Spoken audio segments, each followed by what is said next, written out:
Halo teman-teman, selamat datang kembali ya di channel aku Grand Monolog ya. Teman-teman kabarnya gimana? Semoga semua selalu sehat, baik, lancar seperti biasa ya teman-teman ya. Iya teman-teman, jadi ini posisi udah sore ya teman-teman ya, seperti biasa ya. Jadi aku coba rekam satu konten monolog, habis itu aku mau mandi ya, mau makan malam dan istirahat malam ya teman-teman ya, seperti biasa ya. Iya, jadi kali ini kita mau bahas sebuah topik yang ringan aja gitu ya teman-teman ya. Jadi aku berpikir, mungkin teman-teman juga pasti pernah berpikir ya. Jadi sebenarnya potensi adanya hantu atau makhluk halus itu berbanding dengan jumlah manusianya gitu loh teman-teman. Sebenarnya seperti itu.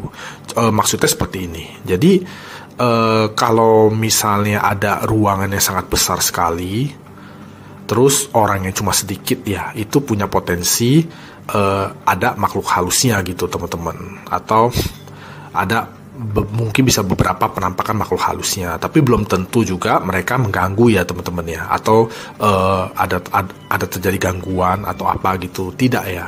Jadi bisa saja itu ya biasa aja, kayak nggak ada apa-apa. Bagi orang normal itu biasa aja dan tidak pernah terjadi apa-apa. Tapi sebenarnya kalau aku sebagai seorang indigo melihatnya itu banyak ya, lumayan banyak titik-titik yang ada penampakannya, kira-kira seperti itu. Jadi itu semua ditentukan dari perbandingan luas atau wilayah terhadap manusianya gitu ya teman-teman ya.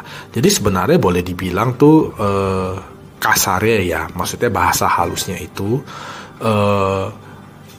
orangnya yang memiliki ruang yang lebih besar tapi orangnya sedikit gitu ya, atau kita konotasikan ya misalnya ya sebagai orang kaya gitu ya. Nah itu lebih cenderung memiliki lingkungan yang angker gitu loh terhadap dirinya gitu teman-teman. Meskipun itu bukan sesuatu yang mengganggu dia ya sebagai orang normal ya. Tapi memang kenyataannya seperti itu. Karena hantu itu atau makhluk halus itu dia nyaman ya di tempat yang luas ya, luas dan tidak begitu ada manusianya ya. Manusia ini kan mengeluarkan aura dan juga hawa manusia ya, atau kita biasa bilangnya juga bau manusia atau nafas manusia ya. Nah itu ada sesuatu yang sebenarnya mengganggu si makhluk halusnya gitu teman-teman pada umumnya ya. Meskipun ada juga beberapa makhluk halus tuh yang bisa begitu ya, bisa ada di tempat yang banyak orangnya itu ada ya, tapi nggak banyak teman-teman ya. Banyak kan kalau manusianya udah banyak itu makhluk halusnya menghindar ya, nggak ada lagi, pergi gitu ya, kira-kira seperti itu. Yang terjadi seperti itu. Jadi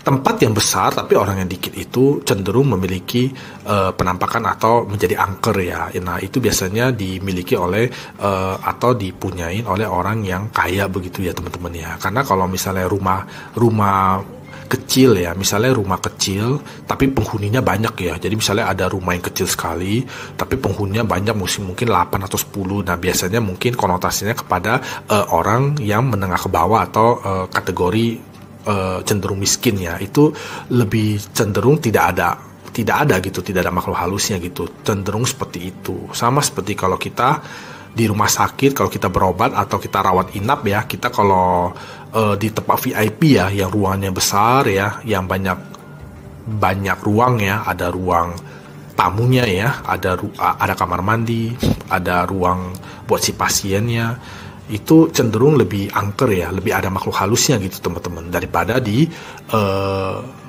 mungkin di tempat tidur yang golongan 4 ya, yang satu kamar 8 orang atau mungkin 12 orang atau 16 orang ya. Itu lebih cenderung tidak ada gitu teman-teman, karena banyaknya nafas atau hawa manusianya gitu loh teman-teman. Itu memang seperti itu.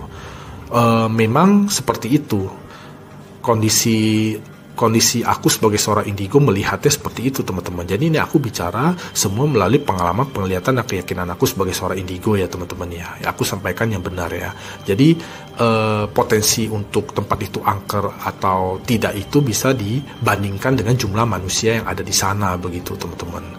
Jadi kalau ruangannya ada rumah orang kaya, misalnya rumah orang berduit yang gede banget gitu, tapi orangnya cuma dikit, kan ada teman-teman ya, rumah gede banget tapi yang tinggal cuma paling 4 orang gitu ya, ayah, ibu, 2 anak. Atau bahkan juga ada yang tinggalnya cuma suami istri gitu ya, suami istri, abis itu rumahnya gede sekali gitu, mungkin sama satu ART gitu ya, 3 orang, abis itu rumahnya gede sekali, banyak ruangannya. Nah itu lebih cenderung ada potensi angker ya, dibanding rumah kecil sepetak begitu cuma yang penghuninya banyak ya. Itu jelas ya teman-teman ya, itu udah fix ya, itu udah bener-bener fix gitu.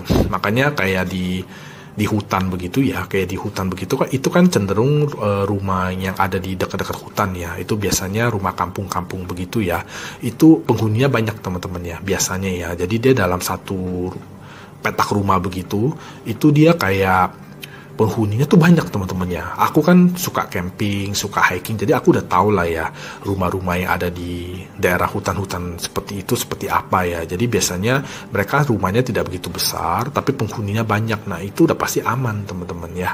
Udah pasti nggak ada mistisnya gitu di dalam rumah itu. Ya ada justru di sekitarnya luarnya gitu. Tapi itu pun tidak mengganggu teman-teman ya.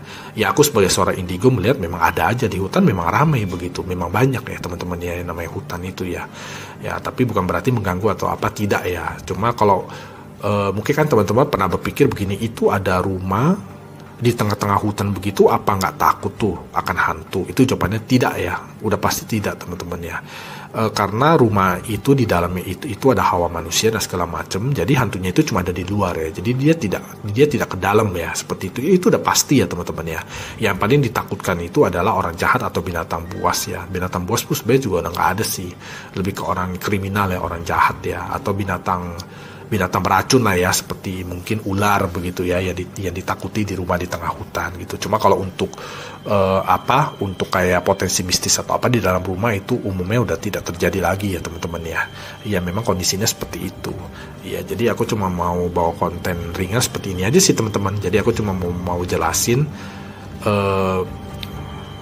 potensi ada angker ya, ada hantu atau angkernya itu tergantung dari gedenya situasi itu atau tempat itu terhadap jumlah manusianya ya teman-teman ya. Jadi aku bisa simpulkan orang yang kaya ya, yang punya uang, yang kaya itu lebih cenderung rumahnya itu lebih cenderung angker ya, daripada orang yang miskin begitu ya teman-teman ya. Ya rumahnya kecil yang anggota keluarganya banyak gitu. Nah itu sih yang bisa aku simpulin, itu udah fix ya. Tapi aku tetap disclaimer ya teman-teman ya, aku bicara ini sesuai dengan pengalaman, penglihatan dan keyakinan aku ya sebagai seorang indigo ya. Ya teman-teman, begitu aja lah ya untuk video kali ini gitu, biar nggak terlalu panjang ya. Terima kasih ya teman-teman ya, udah seperti waktu sebentar untuk menonton video monolog ini. Kita sampai ketemu lagi di video aku yang lainnya. Sampai jumpa lagi teman-teman, terima kasih.